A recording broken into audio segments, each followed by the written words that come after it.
Bueno, buenos días a todos, muchas bendiciones.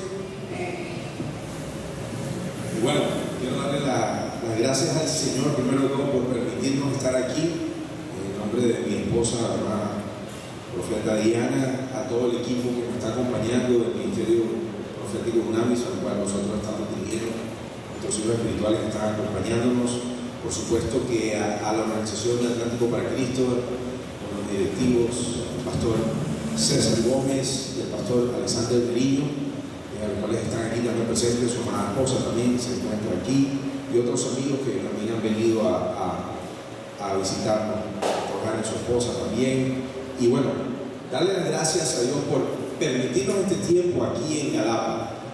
Gracias, pastores, gracias a Miriam, a su presidente y a su junta directiva, porque tuvimos un tiempo hace un mes en donde vinimos a plantearles una visión en donde Dios está estableciendo un tiempo, tiempo para Galapa.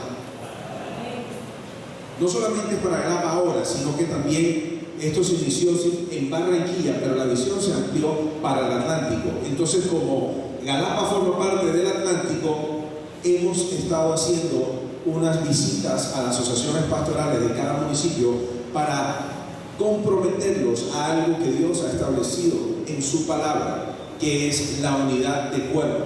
Y hay varias condiciones que la unidad de cuerpo tiene que tener, hay condiciones, y una de ellas es la oración y la intercesión. Digan, pero ya yo empecé todo de oración y todo de intercesión, que me gustó el aporte que Dios, por favor, ustedes humildemente reciban. Quiero que sepan que posiblemente lo que usted va a escuchar, posiblemente lo conozca o posiblemente no lo conozca, pero va a escuchar de un punto de vista profético para lo que Dios está estableciendo en este tiempo, en este territorio, y es la hora en cual Dios está llamando a Galapa y a sus generales a que se levanten en el nombre poderoso de Jesús, a levantar muros, a levantar portillos para restaurarlos para las futuras generaciones que vendrán a este municipio.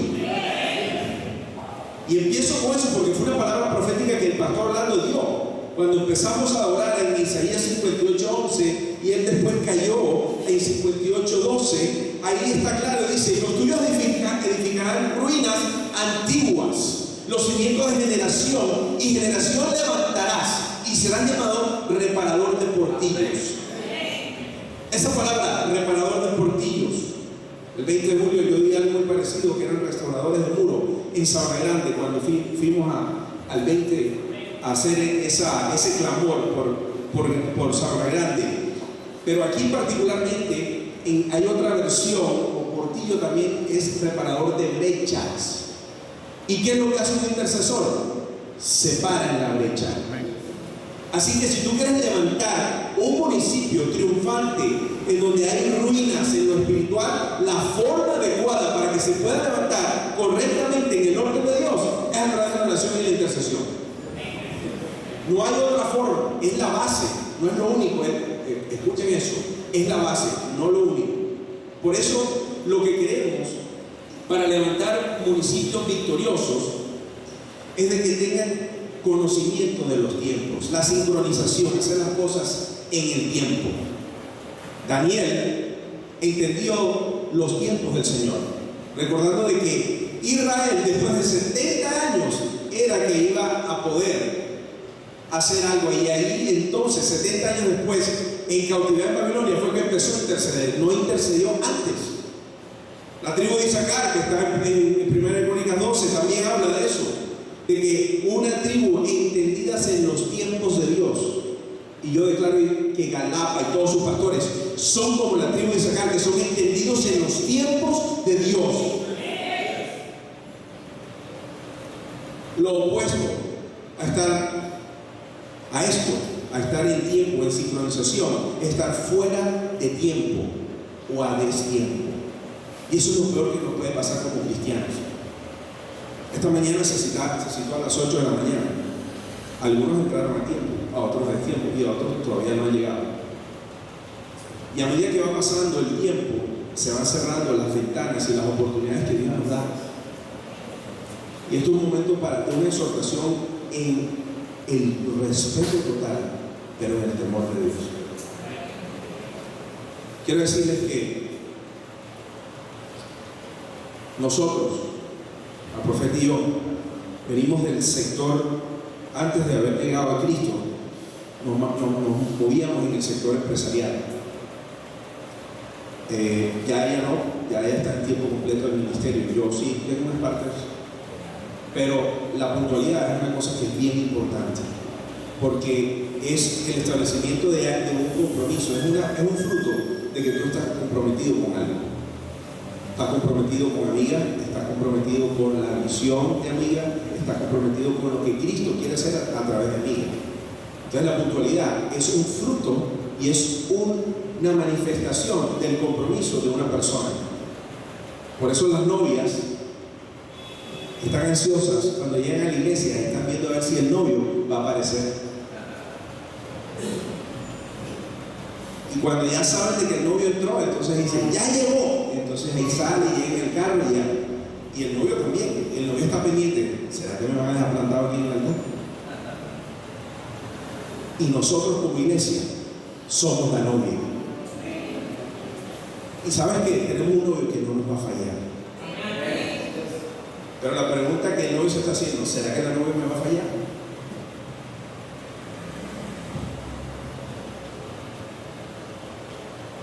Y como cuerpo tenemos que entender esto, es una revelación de lo que viene, porque vamos a la boda del Cordero, y en la boda del Cordero tenemos que llegar a tiempo. La trompeta sonará, tenemos que estar entendidos en los tiempos de Dios. Para llegar a la unidad necesitamos estar a tiempo. Y para poder hacer intercesión necesitamos unidad. Sabemos de que el Señor anhela y espera que nosotros oremos en unidad, en un común acuerdo. Estoy hablando de prácticamente parafraseo el versículo de este movimiento atlántico para Cristo, que es Salmo 133, donde Dios dice de que Dios concede, cuando hay armonía sobre un territorio, sobre los pastores, sobre la unidad de cuerpo en un territorio, lo que Dios concede es vida eterna y bendición. Y eso es lo que nosotros tenemos y queremos hacer a través de este equipo de intercesión que se levante 24 horas al día, 7 días a la semana, que yo sé que aquí en este municipio no se está levantando. Si Dios le ha dado este territorio a ustedes, es para que levanten un muro, levanten un vallado, para que sean reparadores de esas brechas que se han abierto por columnas de iniquidad a lo largo de la historia de este municipio, que el enemigo ha tratado de venir aquí a robar heredad y herencia a sus hijos, no solamente sus hijos naturales, pero también los espirituales. Y quiero decir de que la desunidad o la división es el arma más devastador que tiene el enemigo.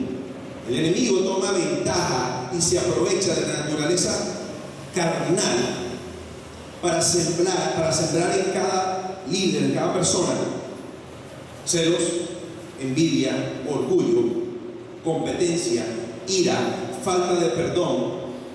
Y todo eso llega a la desunidad, a la división de un cuerpo de líderes, un cuerpo pastoral de un territorio. Sabemos que la unidad genuina solamente la puede construir Dios, no el hombre, porque eso no es.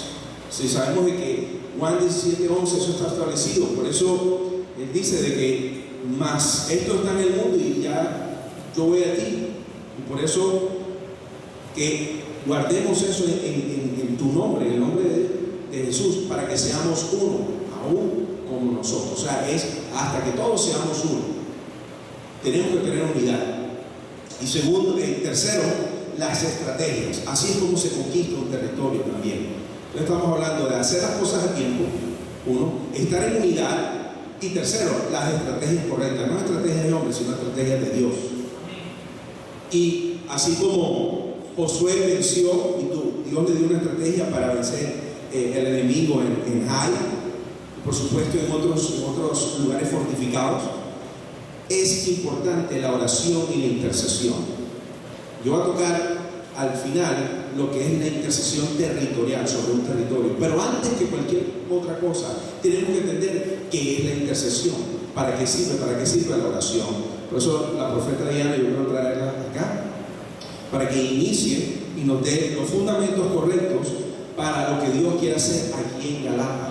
Quiero decirles que este es el primer taller. Después de esto vamos a ir a un taller de guerra espiritual con cartografía espiritual. Y la intercesión no solamente queda aquí. Aquí damos las bases de intercesión que es importante que ustedes se los den a sus líderes intercesores para que tengan este conocimiento.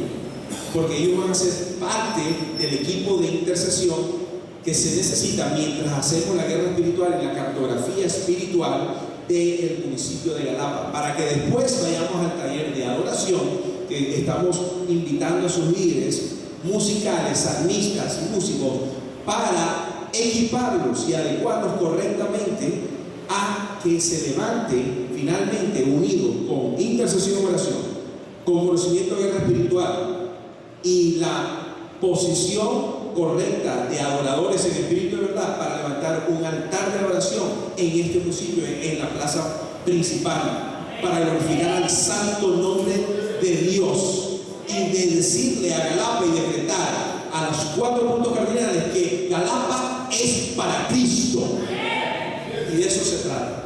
Y estamos aquí es para equiparlos, para empoderarlos y para también encender un fuego que vaya a mayores niveles a lo que ustedes ya están experimentando, porque estamos aquí como profetas para una activación profética en este municipio, en sus casas espirituales y a sus líderes. No nos interesa establecer iglesias, porque no somos un ministerio de iglesia. Nosotros somos un ministerio para eclesiástico que estamos al servicio de sus iglesias y de la iglesia de Cristo. Así que los dejo aquí con la profeta Diana para que ella entonces empiece a sentar los fundamentos y al final yo daré ya para terminar lo que es la intercesión territorial. Gracias.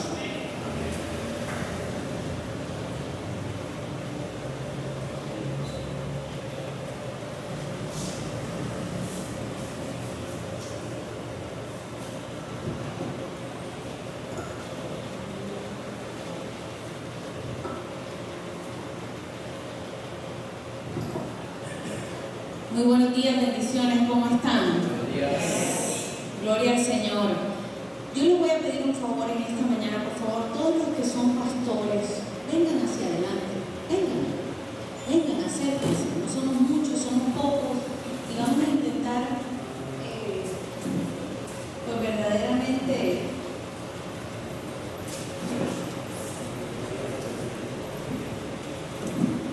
recibir lo que hay de parte de Dios para nosotros. ¿Cuántos son pastores o pastoras aquí? Alcen la mano, pastores o pastoras. Vengan hacia adelante. ¿Cuántos son evangelistas? ¿Hay algún evangelista aquí? ¿Profetas? ¿Maestros? ¿Hay algún apóstol?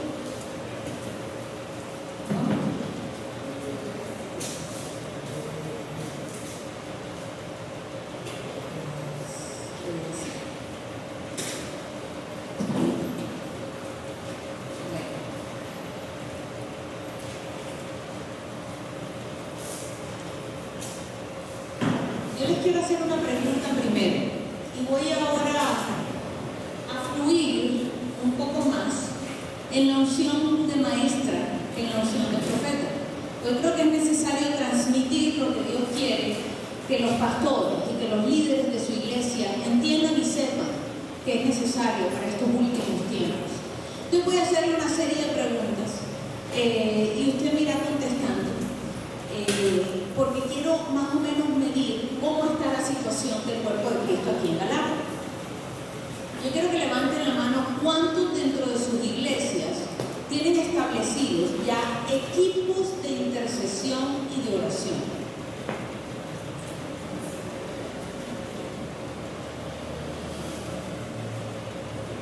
Cinco iglesias de las que están aquí tienen establecidos, el resto todavía no los tienen establecidos. Miren, ahorita en materia y me voy a poner el fundamento y vamos a estudiar las escrituras en profundidad acerca del tema. Pero yo quiero que usted entienda un poquito lo importante que es esto en el mundo espiritual. O sea, es fundamental que una iglesia tenga un ministerio sólido. Yo no estoy hablando de 3 señoras de 80 años que se reúnen a orar una vez a la semana. No. Yo estoy hablando de un ministerio sólido, de guerra, de oración y de intercesión. Es fundamental. Iglesia que no tiene un ministerio de estos constituidos es una iglesia que en el mundo espiritual está absolutamente expuesta y descubierta. ¿Por qué? Porque este fue el modelo que el Señor nos entregó para nosotros poder ejecutar el plan y el propósito que Él ha establecido sobre nuestras vidas. Entonces, si usted no tiene un ministerio sólido, es hora de que se levante por amor a Cristo a establecer esto de forma prioritaria dentro de su iglesia. Prioritaria. Y les hablaré hoy un poco también acerca de la experiencia que el Señor nos entregó cuando nos entregó el primer ministerio para formar de guerra espiritual, de oración y de intercesión. Pero les voy a poner el fundamento para poder adentrarnos después en la oración y en la intercesión como tal. Nosotros tenemos que entender cómo funciona el modelo en el mundo espiritual para tener acceso a ese mundo espiritual y sobrenatural. Entonces, ¿cuántos de aquí saben que existían en el Antiguo Testamento 3 tipos de altares? 3 tipos de altares. Esos eran los que existían en el Antiguo Testamento. El primer altar es el altar de piedra. El segundo altar es el altar de bronce. Y el tercer altar es el altar de oro. Se necesitaban esos 3 altares y eran indispensables los 3 altares. Entonces, cuando usted ve el primer altar, ¿y por qué eran tan importantes? Antes de entrar a cada uno de ellos, ¿por qué eran tan importantes? Porque cada uno de estos altares denota la batalla y denota el sacrificio del alma, del espíritu y del cuerpo. Cada uno de estos altares. Entonces, el altar de piedra, ¿qué representa? El altar de piedra fue hecho y levantado por varios personajes en la historia bíblica. Uno de ellos fue Abraham. Abraham levantó altares de piedra. Ahora bien, ¿qué representa el altar de piedra? El altar de piedra representa la batalla del alma. La batalla del alma, ¿en qué? En sujetarse a la voluntad de Dios. Y escúcheme, no se me pierda porque esto es bien profundo. Entonces ese altar representa la batalla que uno como ser humano tiene para poder someter la voluntad de uno a la voluntad del Señor. Y es fundamental que todos los cristianos pasemos por ahí, por eso es el primer altar. ¿Cuál armó Abraham? El altar sobre el cual iba a sacrificar a su hijo Isaac, el hijo de la promesa. Y él batalló y él peleó de forma poderosa. Usted se imagina que usted le pidan el hijo de la promesa, su único hijo, y Dios no le dice, dame Isaac nada más. No. Si usted lee la escritura, cuando Dios se lo pide, le dice, dame a Isaac, a tu único hijo, aquel al que amas. Me vas a montar un altar y me vas a sacrificar. Y ahí Abraham tiene que pelear para rendir su voluntad, que era no querer matar a su hijo. Rendir su voluntad a la voluntad de Dios. Cuando nosotros estamos en el mundo todavía y somos llamados por Dios, tenemos que levantar un altar de piedra. Porque tenemos que rendir nuestra voluntad a la voluntad de Dios. Es el primero que uno monta. Tenemos que decir, ok, dejo de decidir yo lo que quiero, lo que me gusta, por lo que vivo. Dejo de decidir yo para que decidas tú ahora a través de mí. Por eso es el primer altar que se monta. Y es la batalla del alma. Entonces, como el Antiguo Testamento es sombra del Nuevo Testamento, ¿eso qué quiere decir? Cristiano que no entiende el Antiguo Testamento jamás va a poder entender el Nuevo. Porque la raíz del Nuevo es el Antiguo. Y yo entiendo, yo amo el Nuevo Testamento. Lo estudio y me fascina el Nuevo Testamento. Pero he entendido la importancia de aprender el Viejo y de no estar en la religiosidad de decir, no, eso es la ley. Pues yo conozco un versículo bíblico dentro del Nuevo Testamento que dice que mientras esto exista, y se lo parafraseo, ni una jota, ni una tilde, ni una coma pasará, será abolida de su palabra. Jesús mismo hablando acerca de la ley. Ahora bien, en el Antiguo Testamento, en este altar de piedra, cuando uno rendía, esa voluntad era supremamente difícil. Cuando vamos al Nuevo, es igual de difícil. Y cuando estudiamos la vida de Cristo, Él lo levantó. ¿Cómo? Profeta, pero yo nunca he visto un altar de piedra que diga en la Escritura que fue levantado por Cristo. Él lo levantó. ¿Sabe dónde? En el huerto de Getsemaní. Porque fue en el huerto de Getsemaní donde Él rinde su voluntad y le dice, si puedes pasa de mí esta copa, pero si no, hágase tu voluntad y no la mía. Ahí Cristo levantó el altar de piedra. ¿Me voy a entender? Entonces el primer altar representa la batalla del alma que tenemos para poder decidir siempre conforme a las decisiones y a los pensamientos del Padre y no nuestros. El segundo altar es el altar de bronce.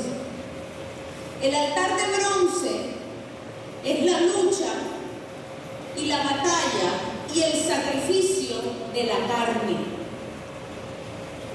¿Dónde estaba el altar de bronce? En los atrios. En los atrios del tabernáculo. Ahí estaba el altar de bronce. Y lo primero que tenían que hacer los levitas era agarrar los sacrificios del pueblo, de los animales, y poner a esos animales en ese altar de bronce, amarrarlos a los 4 cuernos y allí levantar ese sacrificio a Dios. Entonces ese altar de bronce representa el sacrificio de la carne. Cuando nos vamos al Nuevo Testamento, ¿dónde está levantado el altar de bronce? En la cruz. En la cruz. Jesucristo levantó el altar de bronce porque Él tenía que cumplir todos los pasos. Porque Él no vino para abolir la ley, Él vino para cumplirla. Y esa era la ley. Entonces Él tenía que sujetarse, su vida tenía que ser un modelo de esa ley cumplida. ¿Me explico? Así es que Él levanta el altar de bronce en la cruz del madero y sacrifica su carne. Se muere. La carne es matada, es cortada, es rasgada, se convierte en una sola llaga. Ahora, profeta, pero si ya lo hizo Jesús por nosotros. No. Él lo hizo por nosotros, eso es cierto. Tú lees el libro de Romanos, que es el libro que habla acerca de la gracia. Si tú lees bien el capítulo 6 de Romanos, te vas a dar cuenta que dice: ¿acaso no sabéis que fuisteis bautizados para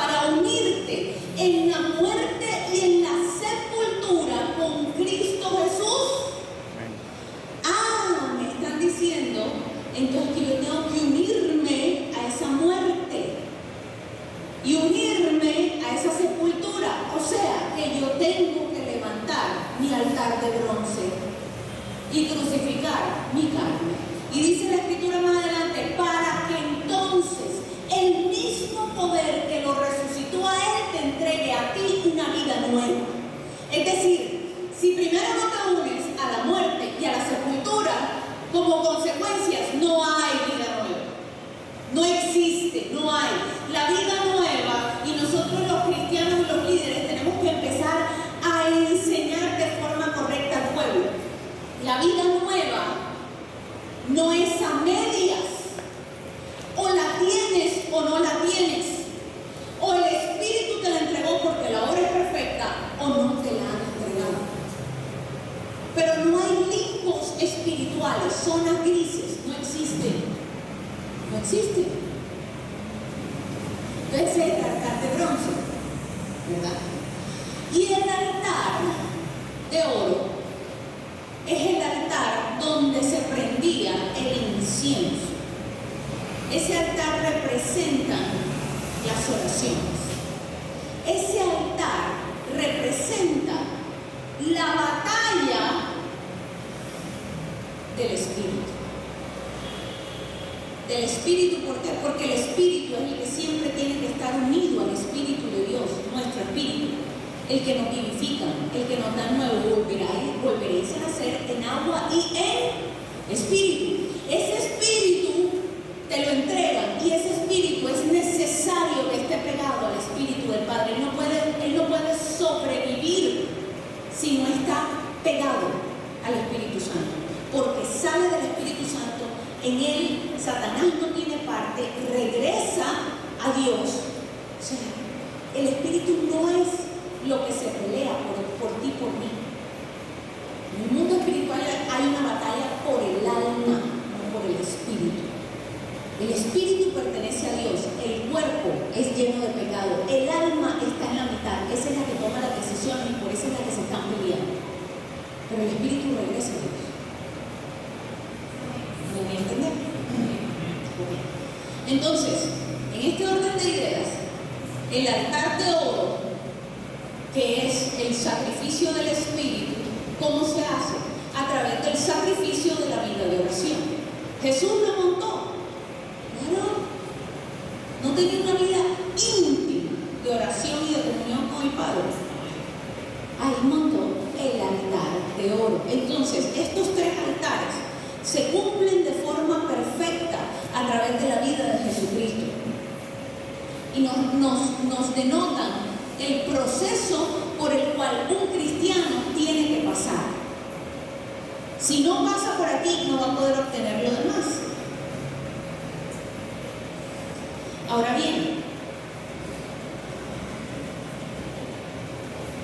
usted me dirá, bueno, pero esos altares eran físicos y ahora yo, ¿cómo los monto? Miren, en el Antiguo Testamento, como no existía derramamiento del Espíritu, no estábamos en la dispensación del Espíritu aquí. Por eso le digo, iba a comer carne. Como no estaba en la dispensación del Espíritu todavía, no estaba el Espíritu derramado sobre toda carne, el Espíritu todavía no vivía en todos los seres humanos. El ser humano no tenía acceso al mundo espiritual, porque el mundo espiritual solamente se accesa a través del Espíritu. No hay forma de accesar en el mundo espiritual sino solamente a través del Espíritu. Entonces, si el espíritu de los hombres estaba muerto, porque ellos estaban muertos en delitos y pecados, el Espíritu estaba muerto en ellos, y además de eso, no había derramamiento del Espíritu Santo, ¿cómo ellos iban a hacer para entender el mundo espiritual, para meterse en el mundo espiritual, para jalar las bendiciones espirituales? No podían. Entonces, por eso Dios en la ley empieza a hacer todo de forma física. Me montas un altar, tantas piedras, el de oro, el de bronce, me vas a matar los carneros, los matas así, los degollas así, eso va a ser por expiación de pecado, todo era físico. Si tú estudias la ley, te vas a dar cuenta que toda la ley tiene que ver con actos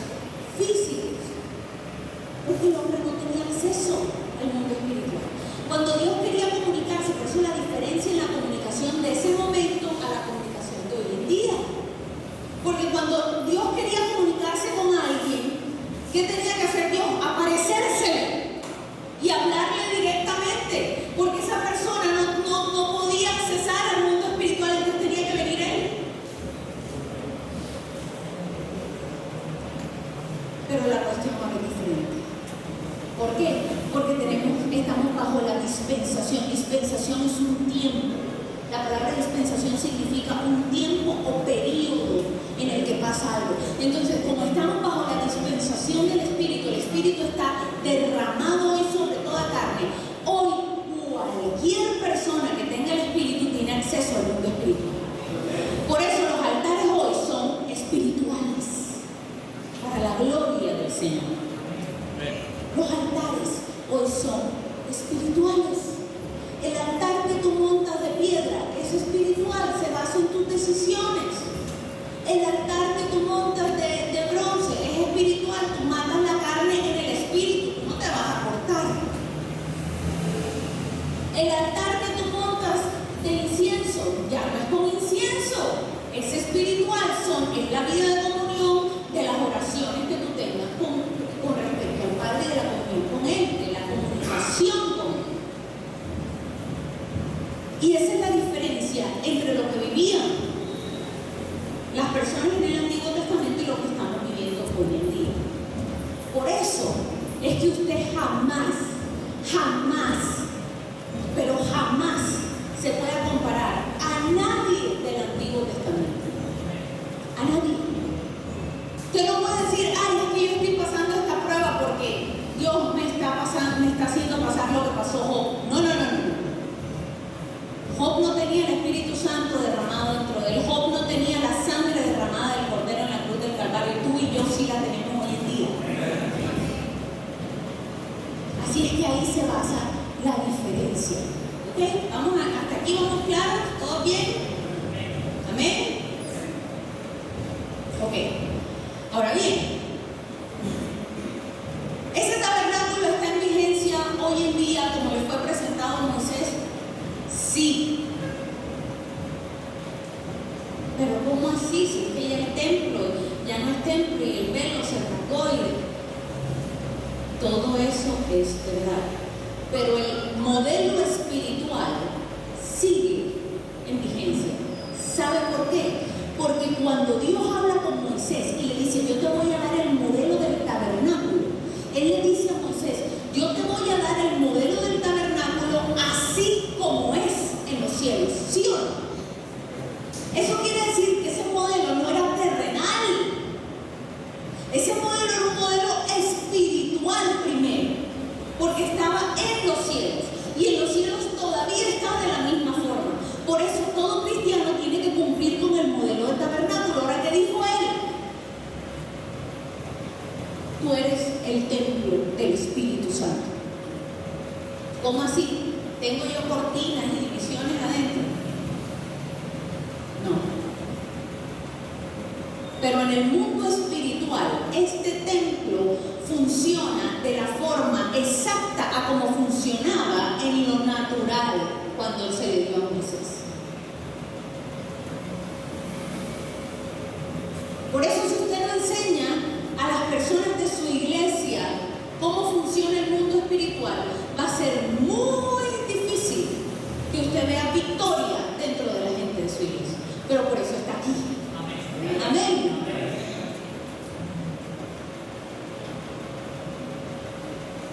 Y Jesús dice después,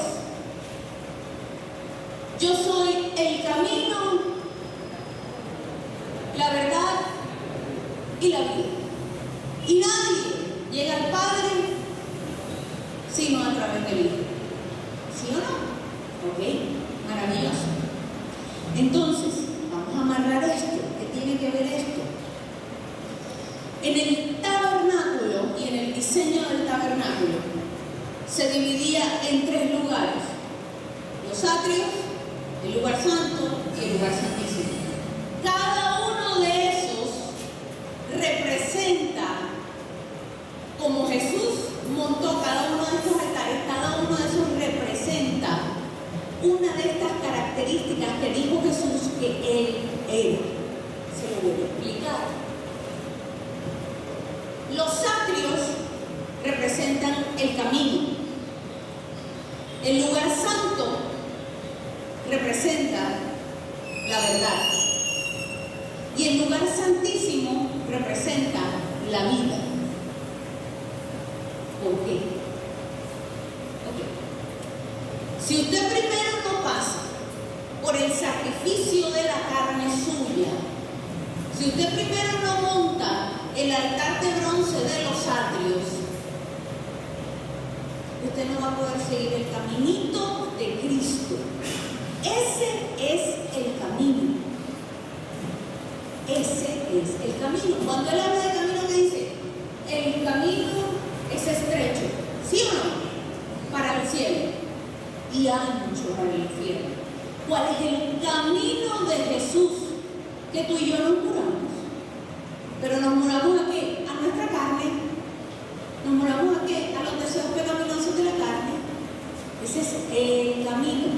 Hijo, no vivas según la carne, sino vive conforme al Espíritu. Entonces el camino es la mortandad de la carne.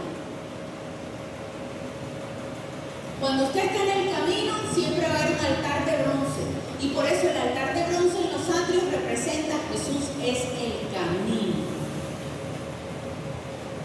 A veces decimos las cosas tan a la ligera, sin entender en profundidad qué representa cada cosa que estamos diciendo. Entonces la gente dice, el camino, ya yo recibí a Jesús. Ya yo hice la oración de fe. ¿Usted ha escuchado eso? Solamente soy yo. Ya yo hice la oración de fe. Yo soy cristiana. ¿Cómo estás con la carne? ¿Sacrificaste ya la carne? Porque es que ahí está toda la diferencia. A ver si tienes acceso al lugar santo. Sin sacrificio de carne no hay lugar santo. No podían entrar los levitas si primero no sacrificaban la carne. No había acceso al lugar santo. Ahora bien, el lugar santo es la verdad. Entonces, una vez que usted sacrifica su carne, entra en el lugar santo. Y el lugar santo representa la verdad de Cristo. ¿Por qué? Porque en el lugar santo existía algo que se llamaba la mesa de los panes de la propiciación. ¿Qué representa el pan? El alimento. ¿Y qué dijo Dios? No solo de pan vivirá el hombre, sino de toda palabra que sale de la boca del Señor. Él hizo una semejanza del pan natural con el pan espiritual. ¿Cierto? Ahora bien, si Él hizo esa semejanza de esos panes, quiere decir que la palabra es un pan. Y en el principio era el verbo. Y el verbo se hizo carne. ¿Eso qué quiere decir? Que primero la palabra fue la palabra. La verdad se estableció desde el principio. Entonces cuando usted para usted acceder a la verdad, si primero no sacrifica carne, no puede entender la verdad de Dios. Nunca la va a entender si no hay un sacrificio de la carne. Nunca. Y allí por eso se refiere, yo soy la verdad. ¿Qué es la verdad? La palabra de Dios es la única verdad, inmutable, incambiable, incorruptible, nunca perecerá. Esa es la verdad. La única y absoluta verdad es la palabra. ¿Eso qué quiere decir? Ok. Si estamos en el lugar santo, en el lugar santo es donde yo tengo entonces acceso a la revelación de la palabra.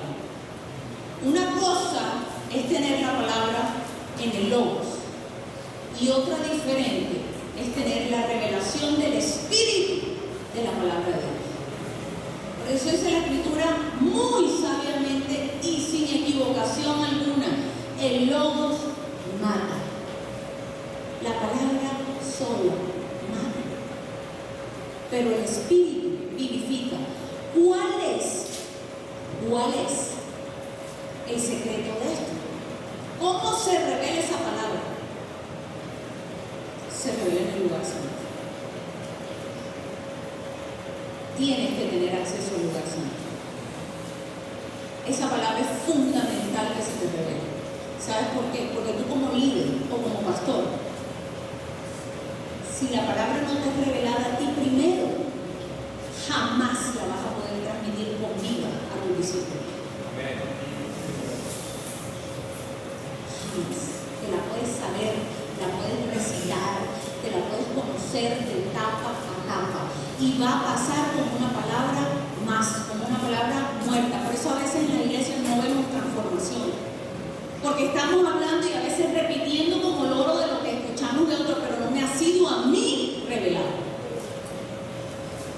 Pero cuando a mí se me es revelado y yo tengo absoluta convicción de esa palabra y entiendo las profundidades de esa palabra, cuando yo hable de mi boca, esa palabra va a salir con vida y va a penetrar y va a dividir hasta el alma y el espíritu, porque es una espada de doble filo.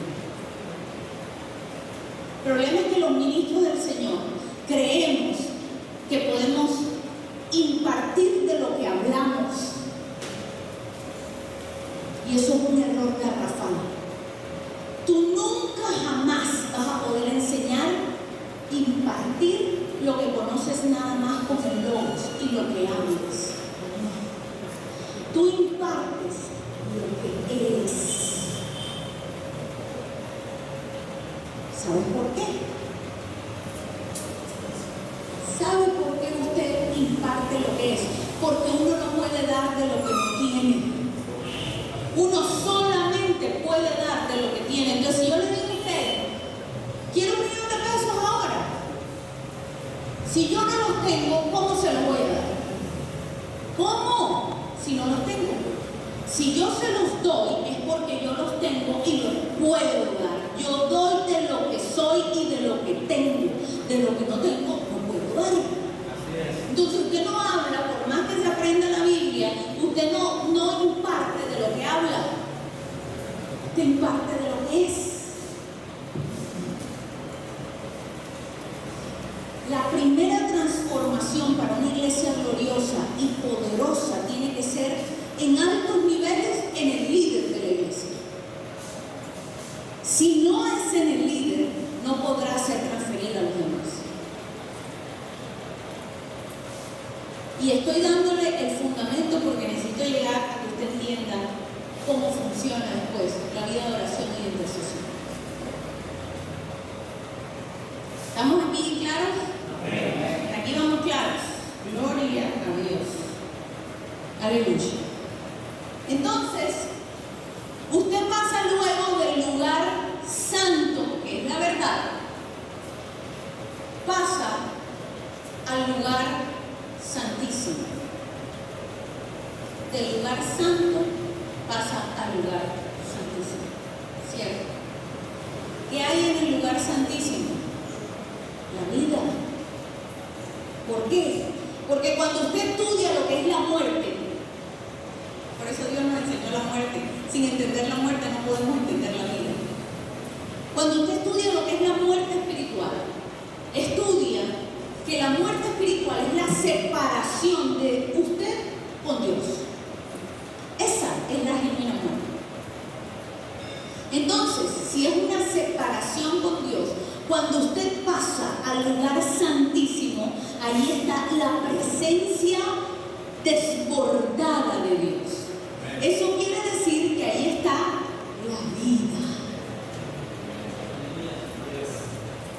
Aleluya. Dios es precioso.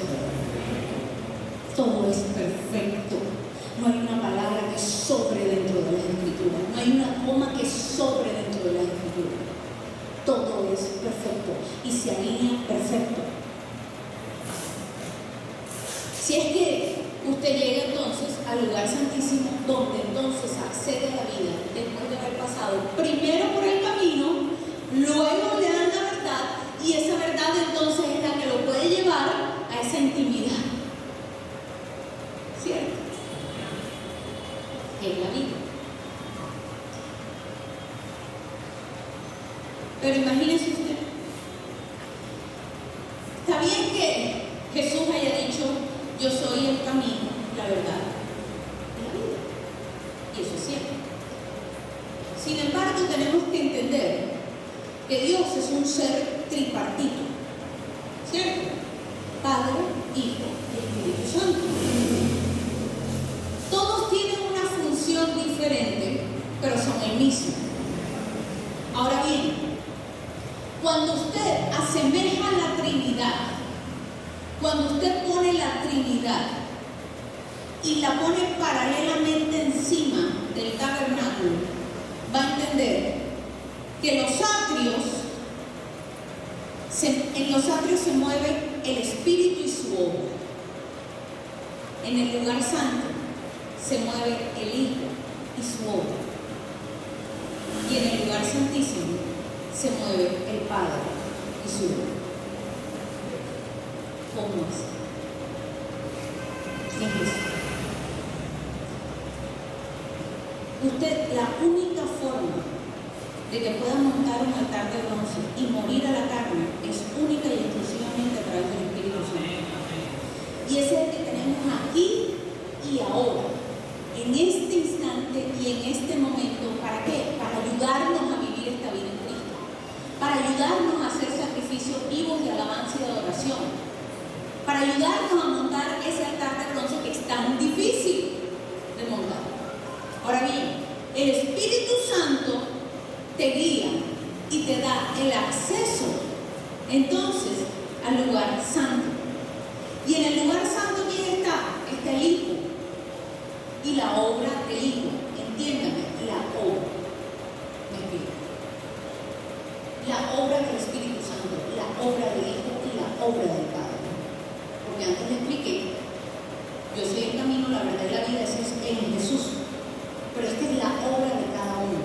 Entonces, el Espíritu Santo en su obra hace que usted muera a los deseos de la carne y tenga acceso al lugar santísimo donde está el Hijo. Y el Hijo es revelado por ¿quién dice la Escritura? Por el Espíritu Santo. Les daré el Espíritu Santo y Él los guiará ¿a dónde? A toda verdad. ¿Y dónde está la verdad? En el lugar santo. ¿Y quién es la verdad? La palabra del Señor. ¿Y quién era el verbo en el principio? Jesús. Ahí está la obra de Cristo. ¿Sí me doy a entender? ¿Hasta aquí vamos claros? Si usted tiene alguna pregunta, por favor, siéntase en libertad de hacerlo, porque este es el espacio, estamos entre pastores. Si es que estamos entonces en el lugar santo, nos da acceso el Espíritu y el Espíritu entra con nosotros. ¿Por qué el Espíritu tiene que entrar? Porque Él es el que revela al Hijo.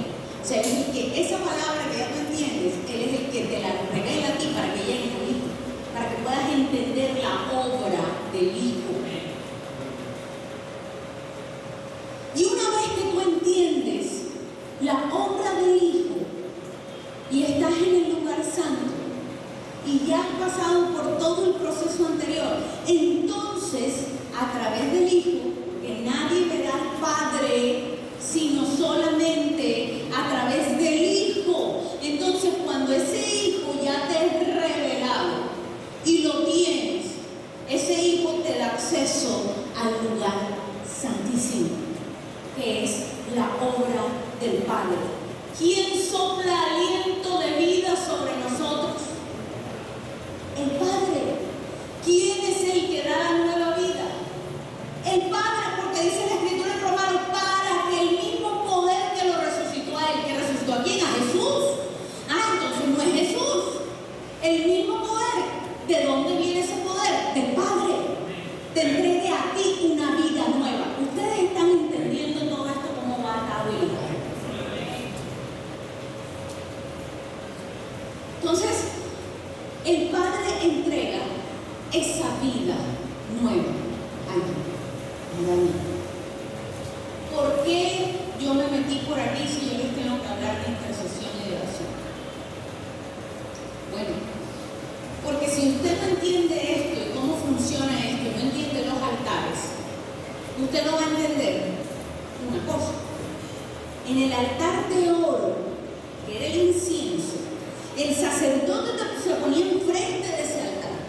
Y enfrente de ese altar, él prendía ese incienso y ese incienso empezaba a destilar un olor fragante que subía hasta el trono de Dios. Y ese olor fragante, el sacerdote asumía que era la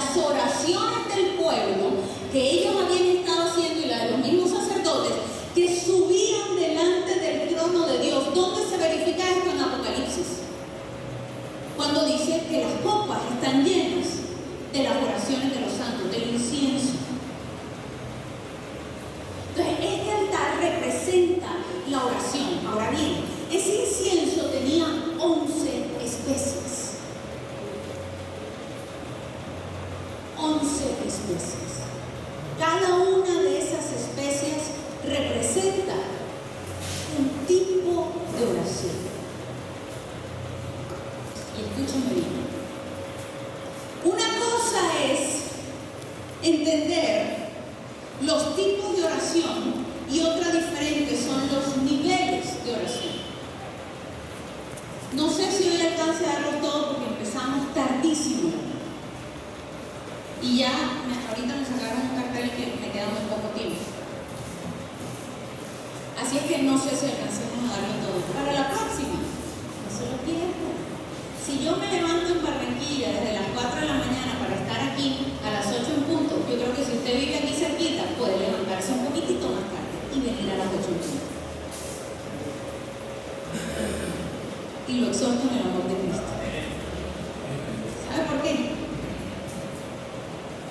Porque un guerrero de intercesión y de oración es alguien de excelencia.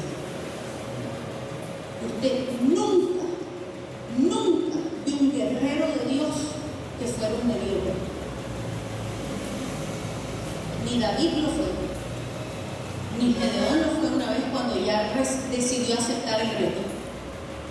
Nunca cuando usted estudia en la palabra de Dios un guerrero de oración va a haber un hombre a medias y que haga las cosas a medias. ¿Sabe por qué? Porque si usted hace las cosas a medias, el medio que le faltó por llenar es un espacio vacío donde se mete, ¿sabe quién? Satanás. Y el palo que va a recibir va a ser enorme. Entonces, ¿sabe una cosa? Hasta sea honesto. Miren, si usted no se quiere comprometer en altos niveles de compromiso con Dios, no se meta a hacer guerra, eso sí le digo. Si no hay guerra, no hay victoria. No existe. ¿Sabe por qué? Porque la Escritura dice que caminaremos de gloria en gloria, caminaremos de victoria en victoria. Y si yo se lo traduzco, ¿sabe qué significa eso? Caminaremos de batalla en batalla, porque sin batalla no hay una victoria.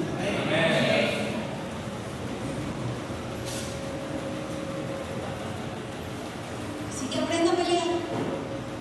Aprenda a pelear si quiere ver resultados diferentes a los que ha visto hasta hoy en día. Y si no quiere ser carne de cañón, como se dice coloquialmente para Satanás, tan expuesta. No se imagina el nivel de exposición que hay si esto no se tiene y se maneja en profundidad. Ahora bien, una vez que usted entiende el altar de oro, entiende que entonces están estos diferentes tipos de oración. Estos tipos de oración. La primera, oración de confesión de pecados. ¿Dónde la encuentra? Primera de Juan 1:9. ¿Qué dice Primera de Juan 1:9? Dice, si confesamos nuestros pecados, Él es fiel y justo para perdonar nuestros pecados y limpiarnos de toda maldad. Miren.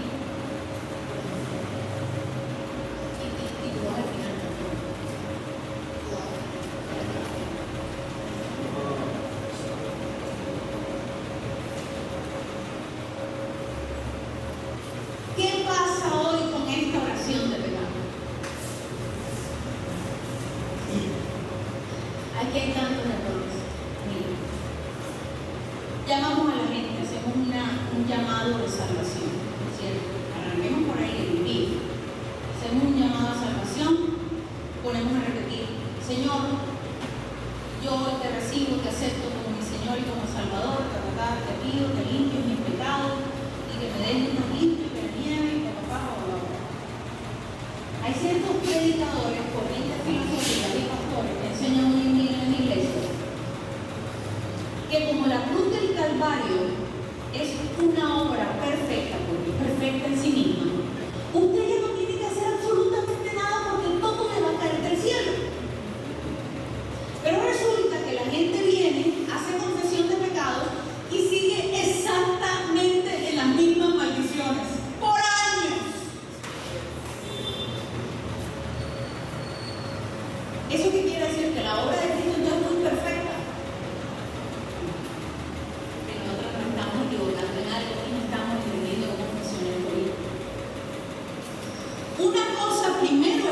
con el pecado.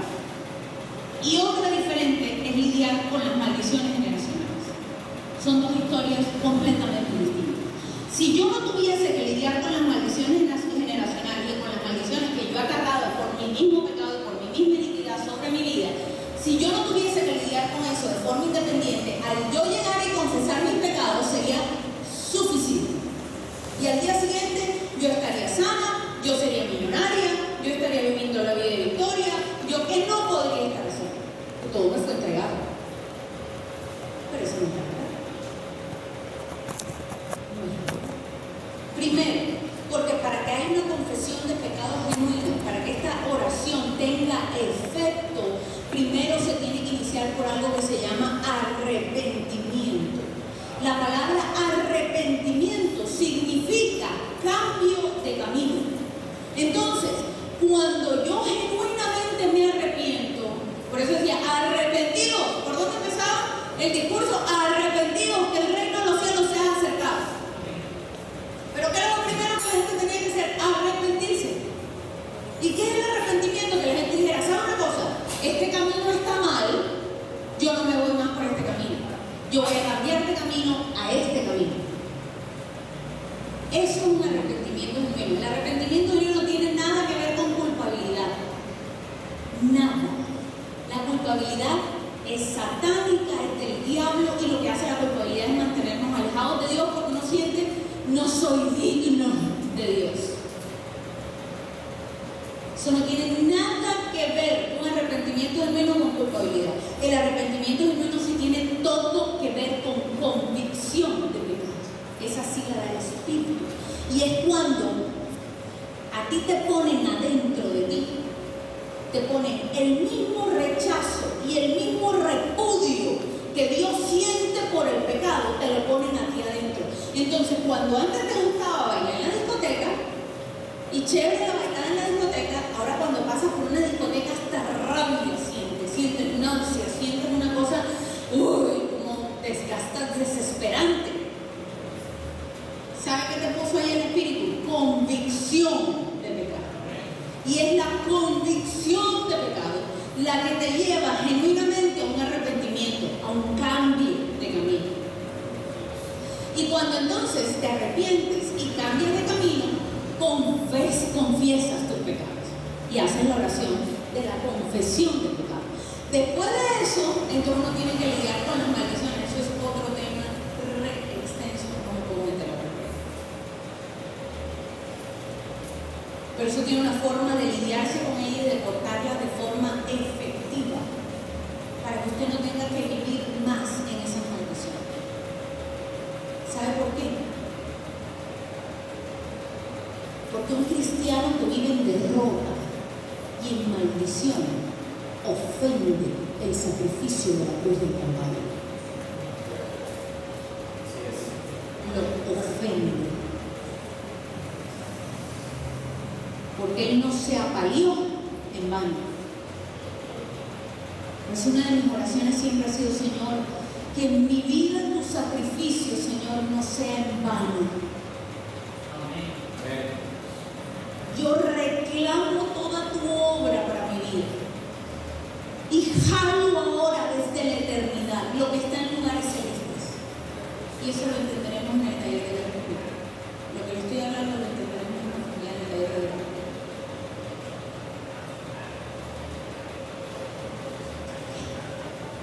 Segunda oración de confesión de faltas.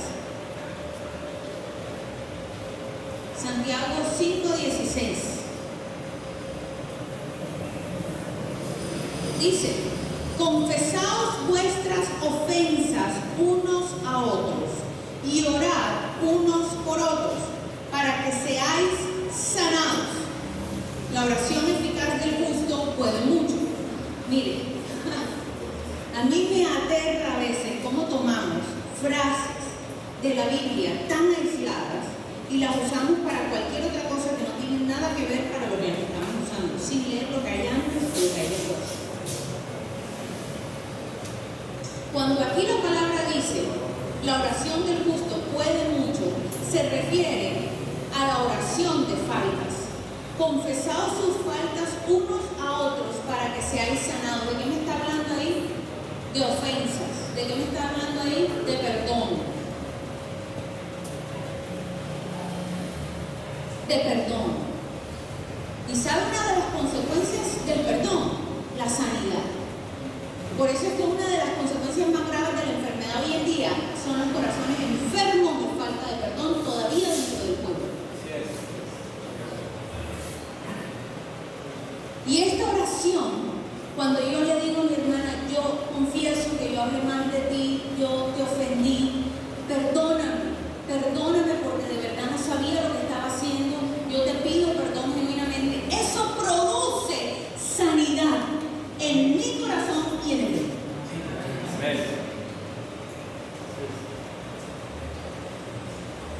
Entonces este es el segundo tipo de oración.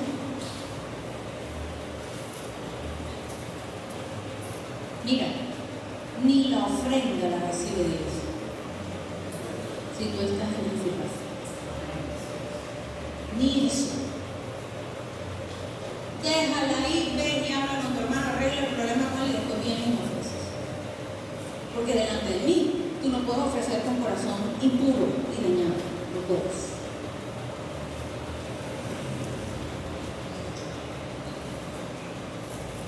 Oración de acuerdo.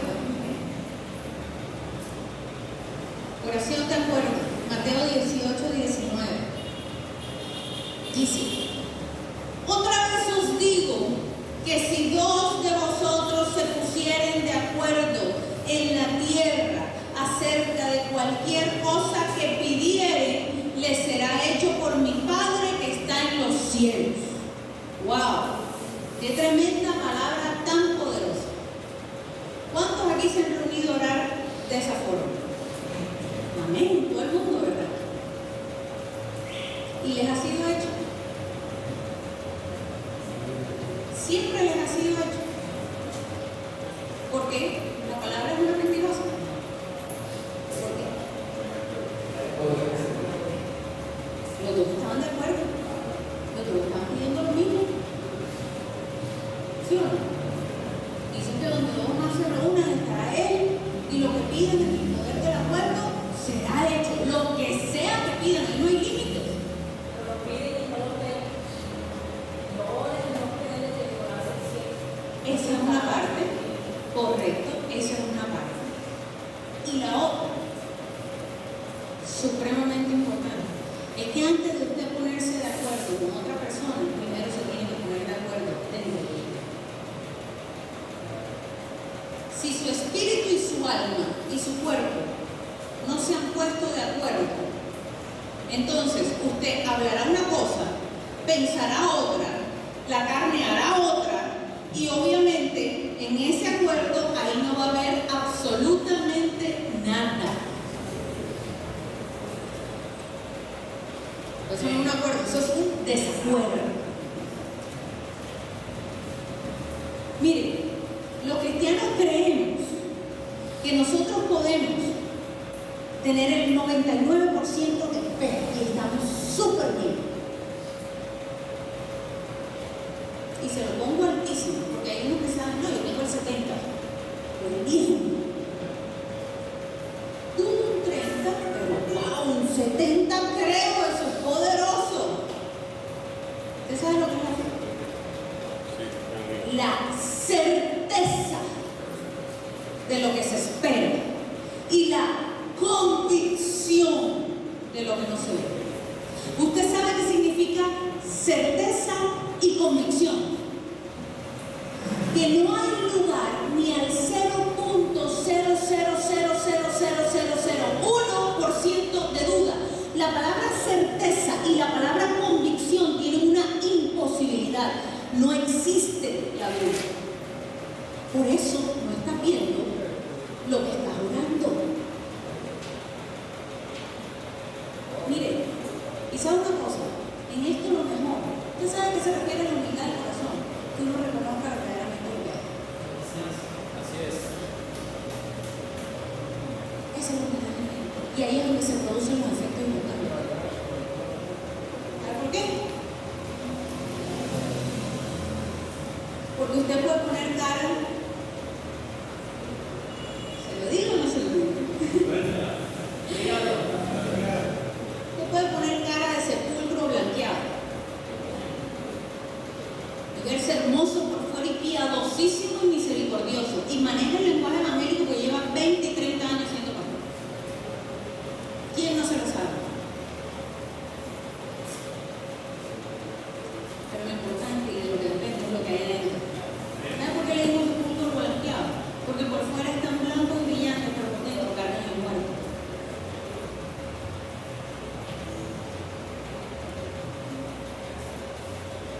Entonces, usted tiene que tener las herramientas exactas, pero exactas, hermano, para poder pelear esta batalla y tener la victoria. Si usted no produce con esas herramientas, no va a poder tener la victoria. A mí me encantaría pararme aquí y decirle que es más fácil y tal vez decirle que no hay ningún problema, pero lo estaría engañando y lo estaría llevando al fracaso. Por eso tengo que ser clara. Por amor al pueblo, hoy en día hay que ser claros. Para que ese pueblo logre el propósito por el cual Dios lo diseñó desde la eternidad, hay que hablar la verdad como es.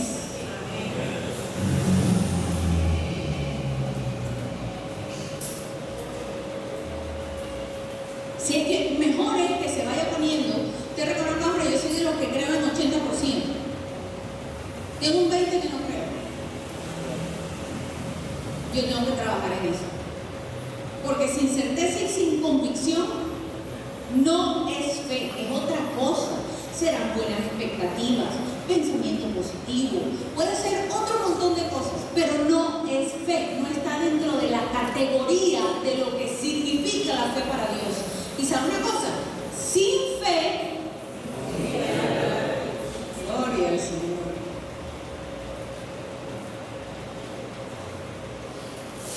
Y entiendo un poquito más a Dios porque a veces dice, sus obras son como trapos de inmundicia.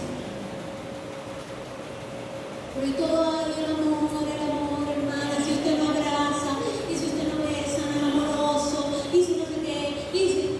¿Sabe una cosa? Ese es el amor humano. Equilíbrelo, porque el Padre, ustedes son padres aquí, en lo natural y en lo espiritual. El Padre que ama a sus hijos lo disciplina. ¿Se lo demuestra o no se lo demuestra? ¿Acaso no dice Dios? A todo el que yo recibo por hijo azoto. A todo el que recibo por hijo. Muéstrame tus cicatrices. ¿Dónde están? Yo quiero ser accesible. ¿Dónde están las cicatrices? Porque la cicatriz de un azote se ve. Ay, entonces ese no es amor. Sí es. Sí es. Porque Dios dijo que la disciplina formaba parte del amor.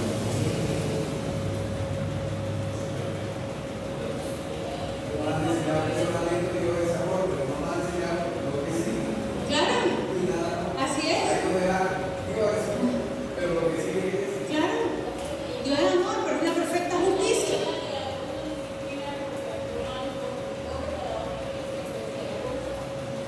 ¿Sabe una cosa? Nunca le tenga miedo a los números.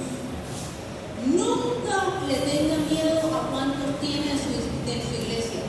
¿Sabe por qué? Porque Satanás no le tiene miedo a las iglesias grandes. Le tiene miedo a las iglesias radicales para Cristo.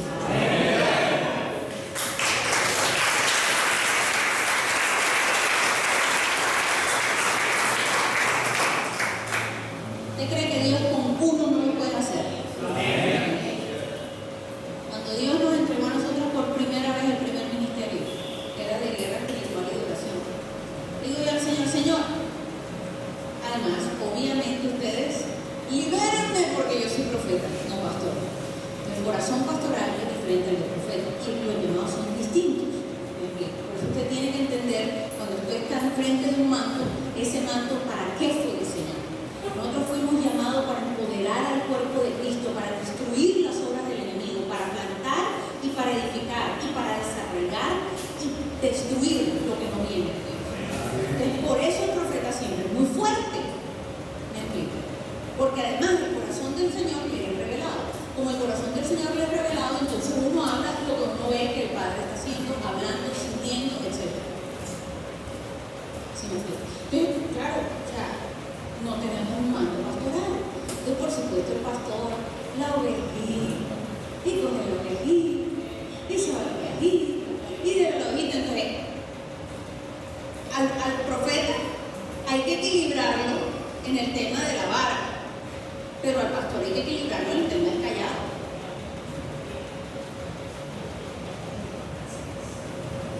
Porque mucho callado lo único que hace es criar hijos revenidos. Es más, lo único que hace es criar hijos inmaduros. Dice la Escritura que los inmaduros en nada se diferencian de los esclavos. Los niños en el espíritu no tienen diferencia alguna del esclavo. Usted no quiere tener un pueblo de esclavos. Usted quiere tener un pueblo de hijos libres. No le tenga miedo a tener una sola persona. Dios con uno lo hace. Y cuando nos entregaron al ministerio, yo le dije, Señor, ¿sabes una cosa? Si van a ser dos, a mí no me importa el número, que sean dos, pero que sean dos leones, a mí no me des chihuahuas. Yo necesito dos leones si van a ser dos. Dios lo hace.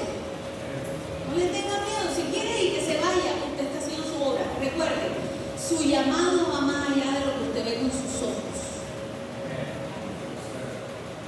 Va mucho más allá. Y la responsabilidad es mucho mayor. Cuando entré a esta iglesia leí ahí que decía Primera Iglesia Bautista de la Lapa, y entonces está id a las naciones a ser discípulos, bautícenlos. Pero normalmente a veces nos quedamos hasta allí. ¿Cuál es la comisión? La gran comisión, Juan 3:16. Entonces, id y hacer discípulos, y hasta ahí. No. Ir y hacer discípulos, bautizándolos en el nombre del Padre y enseñándoles a obedecer en todo lo que yo les he enseñado. Cuando usted hace eso con uno, hizo un discípulo, tiene una corona. Ahora usted sabe lo difícil que es hacer discípulo. Ustedes lo saben porque ustedes lo lidian todos los días. Ok, sigamos. Oración por los enfermos, Santiago. ¿Por qué me remito a los diferentes tipos de oración? Yo no puedo entrar a ustedes a explicarles los niveles de oración si ustedes no entienden bien los tipos de oración. Ahora, los tipos de oración se utilizan de forma efectiva cuando uno los entiende y sabe cómo aplicar cada uno en qué momento. ¿Me explico? Entonces ahí la oración se vuelve supremamente efectiva, porque lo conozco. La oración por los enfermos, Santiago 5:15, dice: y la oración de fe salvará al enfermo, y el Señor lo levantará. Y si hubiera cometido pecados, le serán perdonados. Entonces, ¿qué quiere decir? ¿Que hay una oración exclusivamente de fe? Porque dice la oración de fe. No. La fe se necesita en todas las oraciones. En todas. Pero aquí está haciendo una redundancia diciendo que una oración que se haga con fe puede sanar a un enfermo. Es decir, hay oraciones para la sanidad de su enfermo. Usted, ya usted sabe del tema y todo lo demás, ¿sabe una cosa? Produzca, mídase. Mejor se lo pongo así. Mídase siempre conforme a lo que Cristo hizo. No caiga en el peligro de andarse midiendo por lo que el pastor vecino hizo. ¿Por qué? Tal vez el pastor vecino tiene otro llamado, tiene otro tipo de asignación, tiene otro mando, está aquí por otra cosa, o sea, y él está produciendo lo que Dios dijo que tenía que producir. Pero usted tiene que producir lo que Dios dijo que usted tenía que producir. Entonces, mídase con respecto a Cristo. Lo estoy haciendo como Cristo, estoy produciendo los frutos de Cristo, estoy viendo mayores obras que las que Cristo hizo, porque eso no fue lo que dijo, que nosotros haríamos cosas mayores. Entonces es lo que ustedes, el estándar por el que uno siempre se va a medir, Cristo. No es el hombre, no es el vecino, no es el hermano. Cristo. El otro tiene la iglesia de 1000 y yo dándole y tengo 100. Hombre, ¿cuál es el problema?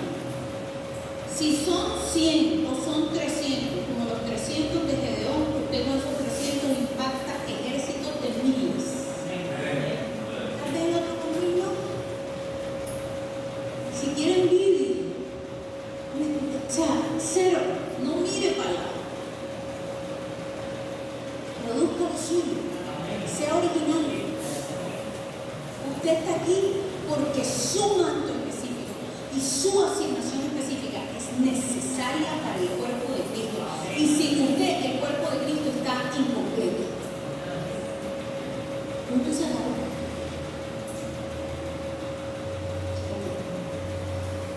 Oración para atar y desatar. Esas son dos tipos de oración. ¿Por qué? Porque una es la oración de atar y otra es la oración de desatar. Se pueden utilizar en diferentes ocasiones, en diferentes casos y para diferentes cosas. Se pueden utilizar las dos al tiempo o se puede utilizar una sola vez. Por eso son tipos de oraciones distintas. Entonces, ¿qué dice la Escritura en Mateo 16:19? Dice: a ti te daré las llaves del reino de los cielos, y todo lo que atares en la tierra será atado en los cielos, y todo lo que desatares en la tierra será desatado en los cielos. Escúchenme, porque es tan importante entender esto, porque esto nos recuerda que Dios nos ha dicho que vamos a hacer unas cosas impresionantes. Aunque, por alguna razón, no las veamos hechas.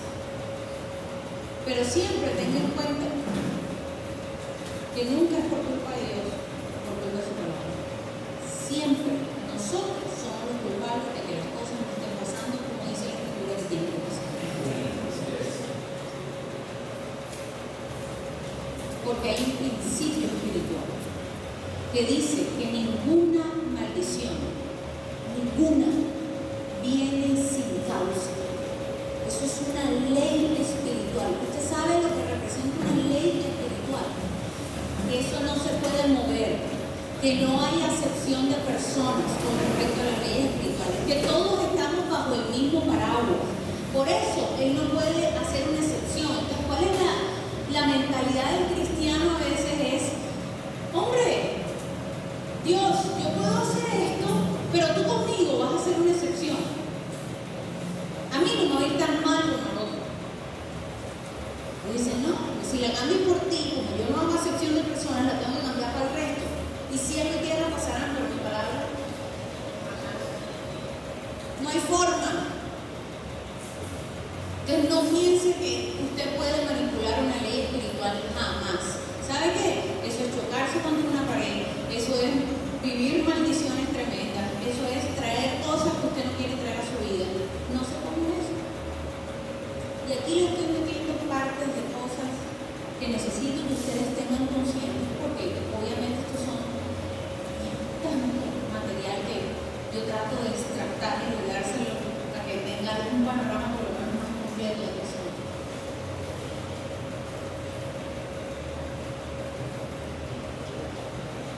Usted tiene la llave. Tiene la llave para atar y tiene la llave para desatar.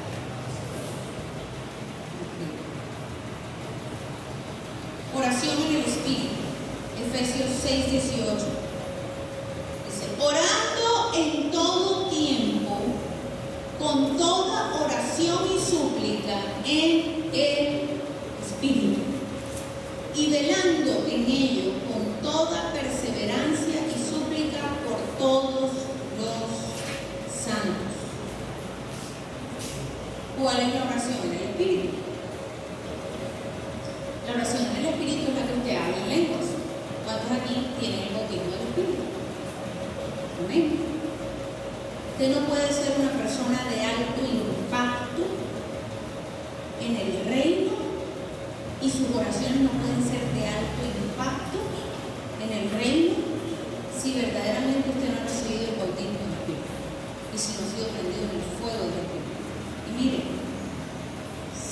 así miles de penas, acérquese al final y yo lo invito. No importa, a mí no me interesa. A veces le digo, me han visto a mis discípulos decirle, a mí no me importa si aquí hay apóstoles de apóstoles. Si alguien lo necesita, venga y tómelo, porque el único que sale perjudicado si no lo toma es usted. Yo me voy y ya, mi vida sigue.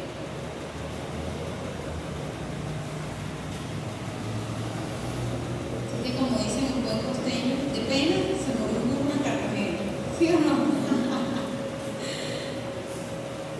Cuando uno empieza a vivir esto con libertad y con honestidad, si yo viniera aquí a decirle, soy la superprofeta de las naciones. Yo voy a las naciones, y es verdad, voy a las naciones, pero yo no puedo recibir de otro porque ya yo estoy en un nivel, no. Yo puedo recibir de muchos, y tengo mucho por aprender, muchísimo. Cada vez que abro la Biblia le digo a Dios, me falta tanto, Señor, y esto está tan complejo y largo. Así que todavía puedo recibir de mucha gente.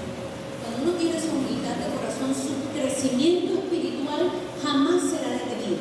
El día que usted empiece a pensar que por el título ya lo tiene todo, hasta allí está en un estancamiento, miren, el estancamiento del mar muerto.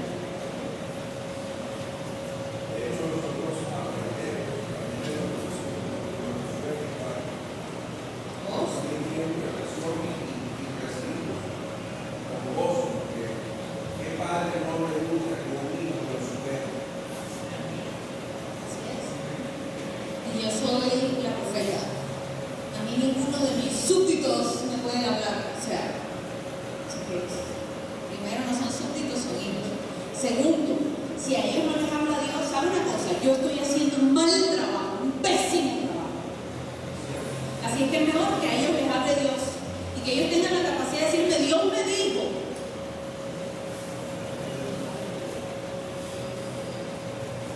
Y si Dios me dijo, yo puedo aprender de eso. ¿Ves cómo funciona?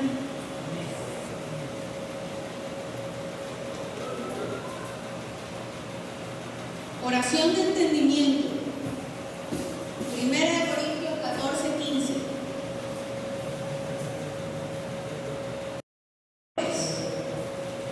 Oraré con el espíritu, pero oraré también con el entendimiento. Cantaré con el espíritu, pero cantaré también con el entendimiento.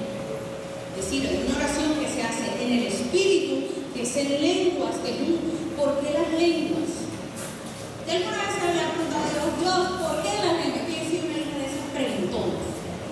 Si yo me la paso, Dios, dime, enséñame, contéstame, ¿por qué esto, por qué lo otro, por qué todo? Y Él me enseña. Entonces, ¿qué ¿por qué las lenguas? ¿Para qué? Porque uno lo ve como loco. O sea, ¿cuál es el objetivo de las lenguas? Si yo hablo,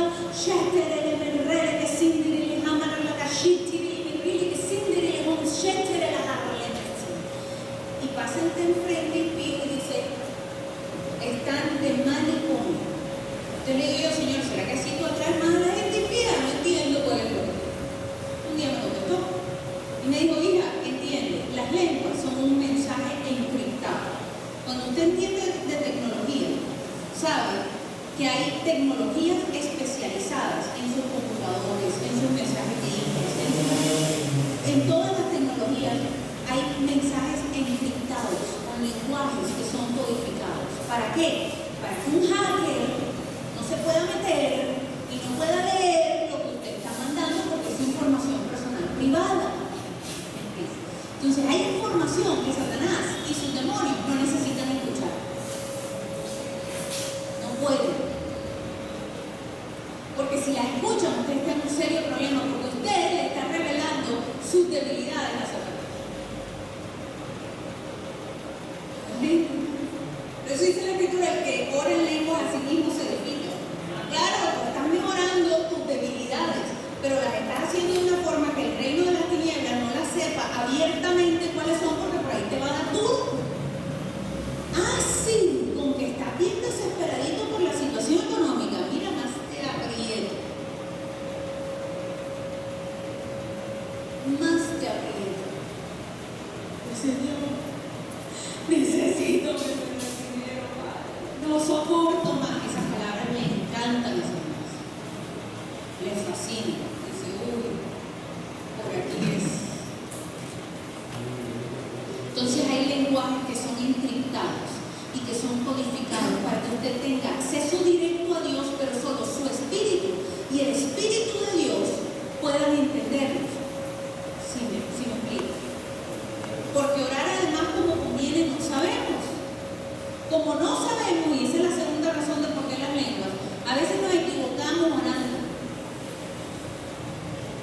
Señor, que a mi hermanito lo parta un rayo.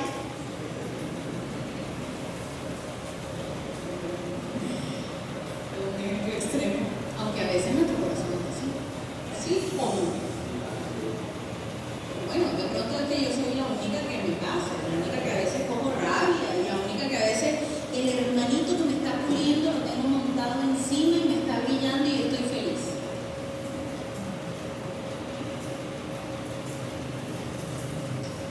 Entonces, en ese lenguaje encriptado, usted tiene la posibilidad de orar de forma perfecta, porque su espíritu que salió de Dios sí sabe orar lo que usted le conviene. Y ese puede orarle al Espíritu de Dios. Entonces, entre ellos se comunican de forma perfecta. No hay ninguna humanidad suya que pueda interferir o que pueda hacer interferencia en ese lenguaje, porque usted no sabe lo que está diciendo. Entonces, como no sabe lo que está diciendo, ahí no está, Señor, ahora, Padre, yo sé que mañana desatarás los 5,000 y la humanidad diciendo, sí, ¿cómo no? Como no sabe, y eso es lo que Dios quiere darle, entonces usted no está orando tranquilamente y no hay interferencia de su humanidad. Esa es la segunda razón por la cual tenemos lenguas. Por eso una razón en lenguas es fundamental.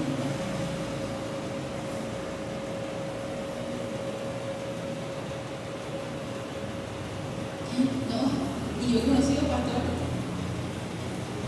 No, aquí en la iglesia no se habla mucho la lengua porque es grande. Tú sabes, esta iglesia es trato social alto, entonces la gente que viene aquí, si ve un demonio revolcándose, se asusta, aquí no hay liberación. Y si ve a una persona hablando en lengua, le dice que está loco, pero aquí no se hace eso. Porque para qué asustar a la gente, si tenemos que atraerlos con amor. Con amor para ti, para que se sigan perdiendo. ¿Cuál es el objetivo? ¿Cuál es el objetivo de tener miles? Si se van a salvar de ahí, poquísimos. Hombre, está bien, que no se salven algunos, bueno, listo. Pero que por lo menos que vean fruto genuino.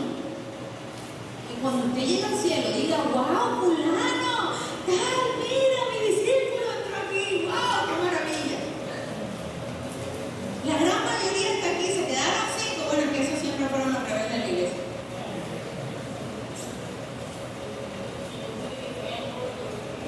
Pero no que usted entre al cielo y empiece a insultar.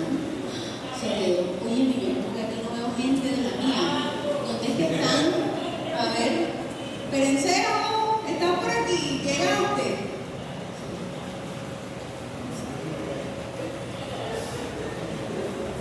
O usted mismo.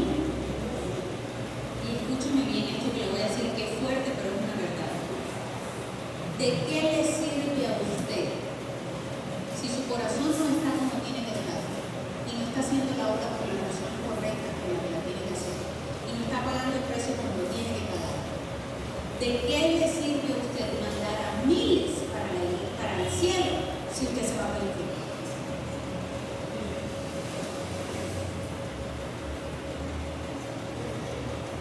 ¿De qué sirve? Yo le pedí el permiso a mi esposo y le dije, mi amor, ¿me dejas hablar como yo hablo? Me decía, suave, que es la primera vez. Él es bello.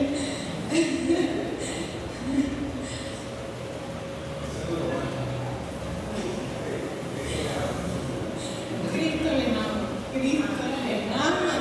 Por eso estoy aquí hoy.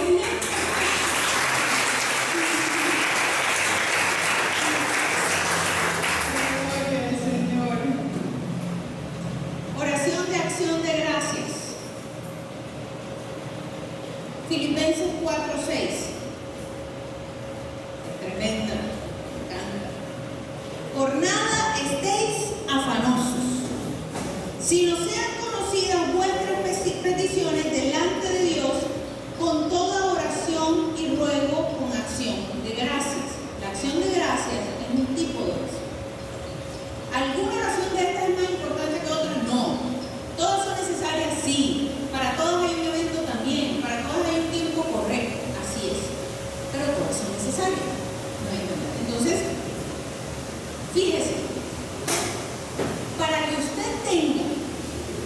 una oración de acción de gracias, que es de las que más abren los cielos. ¿Sabe por qué?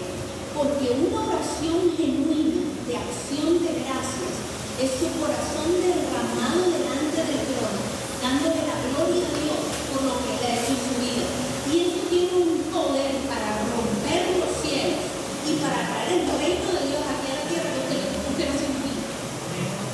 ¿Me explico? Esto es una de las oraciones más poderosas. Pero si leemos el versículo, ¿cómo inicia para poder llegar hasta esa acción de gracia? Dice, por nada estéis afanosos. Usted sabe que está matando a un porcentaje altísimo de pastores. El afán. El afán. Todos, y no sé, y no sé, y entonces se vuelven los pastores de evento tras evento, tras evento, tras evento, tras evento, tras evento, tras evento, y el pueblo igualito, pero ellos evento y evento y evento y evento, a ver si en alguno, Dios, tú haces la transformación, no es que primero que te tienes que transformar en tu miembro.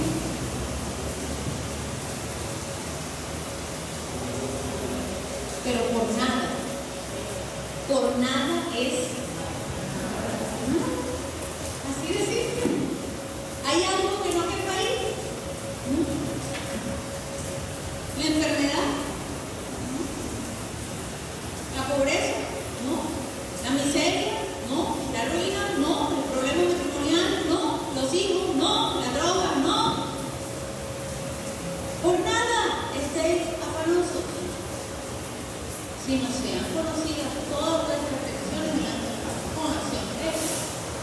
Cuando usted ya da las gracias, claro, ¿por qué esta oración es tan fuerte y tan poderosa en el Espíritu? Porque usted está dando las gracias no importando lo que sus ojos están viendo aquí en la tierra.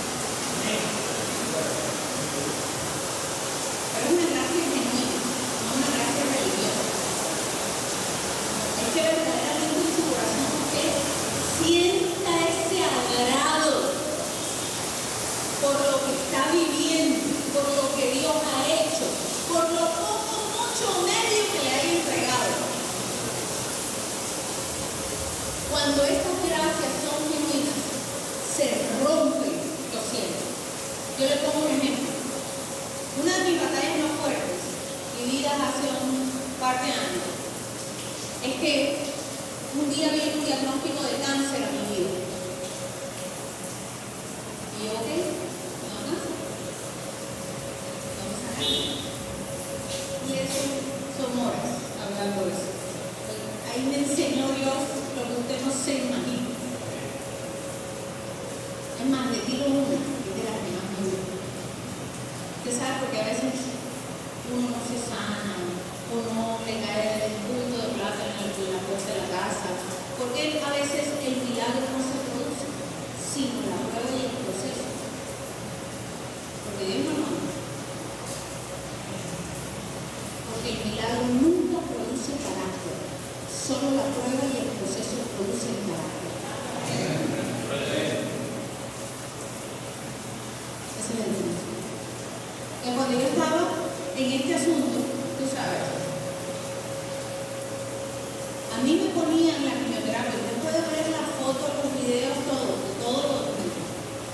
Y a mí me ponían la quimioterapia porque Dios me dijo, estás sana y te voy a sanar, pero el proceso lo vas a vivir porque yo necesito enseñarte cosas. Ok, yo lo voy a vivir, no te preocupes. Bueno, me fui para aquí, me dijeron que no me hospital de cáncer del mundo, no sé qué, Gloria al Señor, Dios me entregó la sanidad, pero me entregó la sanidad desde el día 1. Yo lo estaba haciendo por cumplir requisitos. Entonces, a mí me ponían la quimioterapia. Escúchenme, yo estaba calva con una bola de billar. No tenía cejas, no tenía pestañas, me estaban envenenando. Sabía que me iban a tener que mutilar porque me iban a tener que hacer una mastectomía doble radical. Y después me iban a quemar porque me iban a hacer 35 regresiones. Pero en ese momento, cuando yo estaba viendo eso, yo le decía a Dios, gracias, tú eres bueno, tú eres bueno. Gracias, Señor. Yo te alabo y te adoro y te exalto por lo que has hecho y por lo que estás haciendo. Gracias, Dios. Gracias porque esta prueba es para producir un peso de gloria sobre mi vida como ningún otro.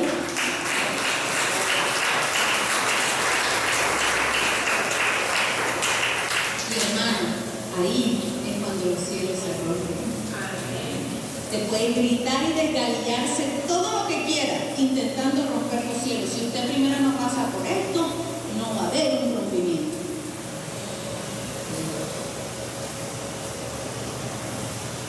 Oración de intercesión.